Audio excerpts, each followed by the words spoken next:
அவருடைய இயற்பெயர் என்ன அப்படின்னு பாத்தீங்கன்னா சூரஜ்பால் யாதவ் அப்படின்னு சொல்றாங்க.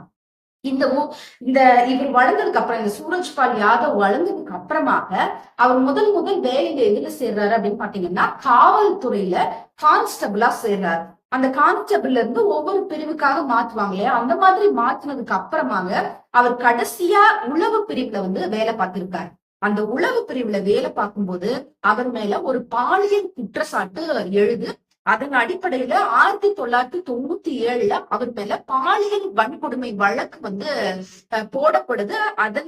அதன் விளைவாக அவர் ஆக்ரா சிறைக்கு அனுப்பப்படுறாரு. அந்த ஆக்ரா சிறையில அடைச்சு அந்த கேஸ் எல்லாத்தையும் நடந்துட்டு இருக்கும் போது அரசு தரப்புல சரியான ஆதாரம் நிரூபிக்கப்படாதனால அவர் விடுதலை செய்யறாங்க.